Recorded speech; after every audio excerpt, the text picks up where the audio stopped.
Yo, hey, this shit easy, nigga. Hey, all I'm talking about, nigga, I'm still out here trying to get it. Contender Regime Boxing, checking back in with y'all, man. What's good? So I wanted to do a quick reaction or review of episode 1 of ERROL Spence and Terence Crawford's first All Access.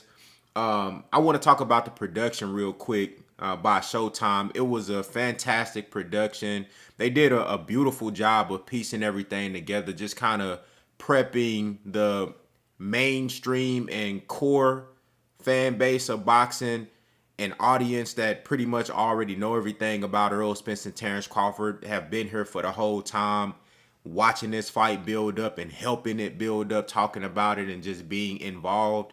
And then also for more casual fans who really don't know much about these guys, they did a great job of just setting the stage, showing everything that led up to this point, the history between ERROL Spence and Terence Crawford meeting up in Oklahoma, going back and forth, the fan base is going back and forth, and just setting the stage for, where ERROL Spence has come from and where Terence Crawford has come from, things that these guys have been through and overcame to get to this point. I thought they did a beautiful job of setting the stage for that, giving a little bit of a background and insight on what these guys are thinking leading up to this fight. What I learned during this first episode, to be honest with you, I didn't learn a whole lot about each guy because I'm a huge fan of both ERROL Spence and Terence Crawford. Been following these guys closely their entire careers.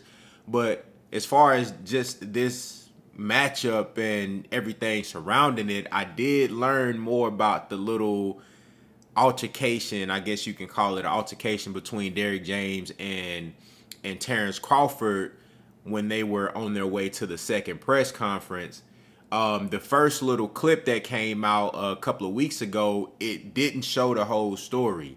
And in this one, we saw the whole lead up. As you can see, Derrick James, he was walking in. I guess a fan or something said something to him outside, talking about, the trainer of the year, and he don't know what Undisputed is. I guess they referring to when, he said that Teofimo Lopez was undisputed, and, Terence Crawford corrected him, of course, and he was correct on that. I don't know if Derrick James was trolling or just trying to diminish what Terence Crawford had accomplished. But nonetheless, Terence Crawford was correct. Teofimo Lopez was never undisputed. That's a fact. Two-time lineal champion, but never undisputed. And I guess the guy outside was saying, hey, trying to throw a shot at Derrick James. Trainer of the year, he don't know what Undisputed is. And Derrick James shot back at him, said, hey, bro, I got an Undisputed champion. You feel me? And I'm about to get another one. You dig what I'm saying? So I know what Undisputed is. And I felt like Derrick James was a little bit kind of hot off that. It seemed like Terence Crawford was kind of peeping what was going on, seeing Derrick James coming in hot, and he was like, talking to him, talking about what's up. And Derrick James, he already on one, like, you know what I'm saying? What's up? What's good? What's up? You feel me? And, Derrick James, he continued to walk on. I guess Terence Crawford took that the wrong way. And Derrick James turned around. He was like, hey, is you stupid or something? What's good? I said, what's up? And then that's when Terence Crawford said, you stupid, such and such. And, they ended up dying that shit down at the end of that press conference. You saw Derrick James walked over to Terence Crawford. We didn't hear what they said. I'm guessing that might be in the next episode. But what I would think that Derrick James said, hey, bro, you know what I'm saying? My bad. I ain't mean to go off on you like that. You feel me? Some dudes outside, they had me a little hot. Terence Crawford probably was like, hey, bro, I ain't mean nothing by that.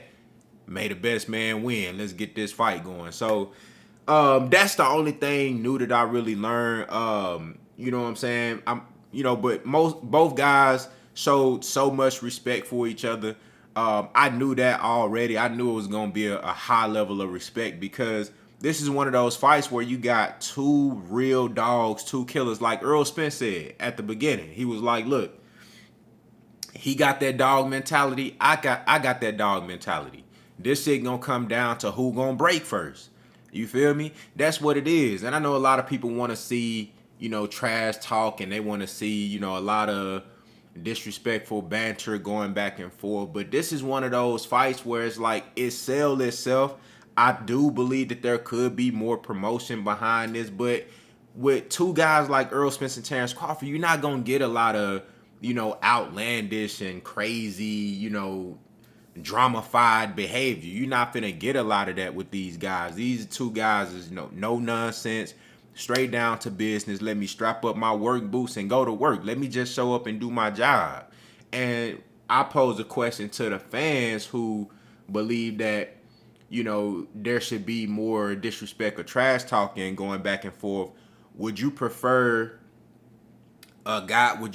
two guys that's talking shit to each other like Adrian Broner be talking to opponents leading up to fights, and then when they actually get in the fight, ain't nobody throwing no down punches?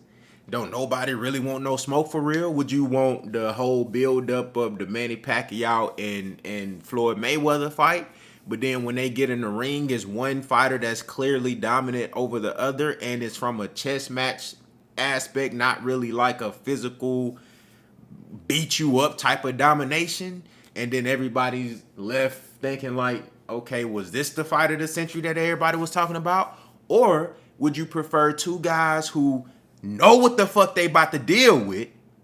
They know it's another killer on the other side of that ring, and I know I'm a killer too. And when they go out there, they gonna give you everything you asking for. I would take the latter. I would prefer to have these two guys who ain't talking no shit, but when it come down to it, they get in that ring, they know what the fuck going on, and they willing to die about this shit. They willing to go in there and lay it all on the line, and like Earl said, see who gonna break first. You feel me? Terence Crawford showed a high level of respect for Errol Spence for doing everything that he said that he was gonna do. They showed Errol Spence at the end of his Kell Brook fight when he said the goal after collecting that IBF title off Kell, he said the goal is to become the undisputed welterweight champion. And here we are, July 29th, fighting is Errol Spence and Terence Crawford for the undisputed welterweight championship. So there's a lot of respect between these guys, and it's rightfully so. It's like, bruh, it's like you can talk shit, you can, you know what I'm saying? You can spice it up, but at the end of the day, you the one that gotta go out there and put that shit on the line. You the one, so, I understand why these two guys are just straight business. This is one of the reasons why they got to where they at right now. This is one of the reasons why they are where they are right now, because they bout they business. They bout putting hands on motherfuckers and not really talking like that. You know what I'm saying? I would love to see a little bit more spiciness going on, but I get it. And I think this fight sells itself. This is one of those fights where people gonna look back. And I think, the rematch, if there is a rematch, because, hey, somebody might not make it to the rematch. But if there is a rematch, I think then you will see a little bit more talk, because now they done fought.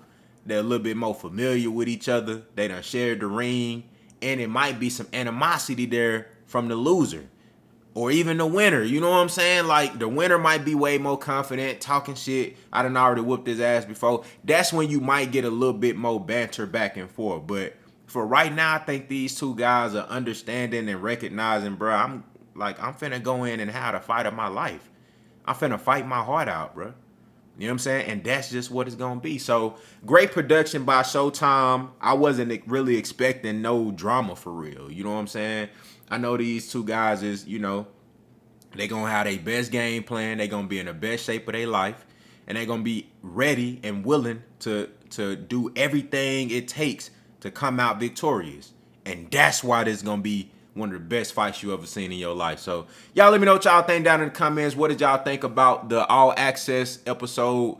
Did you learn anything new? Is there anything that's, swaying your prediction based on what you've seen? Y'all let me know what y'all think. Contender Regime Boxing. I'll holler at y'all boys, man.